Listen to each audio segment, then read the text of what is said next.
In this guide, I'm going to show you how you can auto sell items and materials here in Mini War on Roblox. Before we do get into this guide, make sure to like the video and subscribe to the channel with all notifications on. It really does help the channel and it lets us know that you want more content like this. We'd greatly appreciate it. And if at any point throughout this guide you had any questions, ask them down in the comment section below and we could help you out further. I'm going to be doing my best to reply to every single comment down there.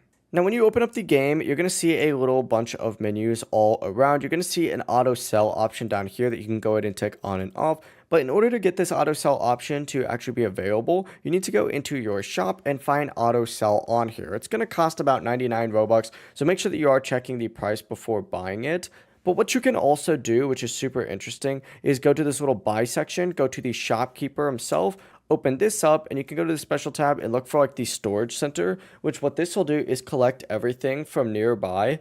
And then of course you could pick it up directly from there, which makes it easier to sell in the first place. But that's really the full process. If you guys have any questions, ask them down in the comment section below and we could help you out further. I'm going to be doing my best to reply to every single comment down there. Before you do leave this guide, make sure to like the video and subscribe to the channel with all notifications on. It really does help us out and it lets us know that you want more content. Have a great rest of your day though. Peace.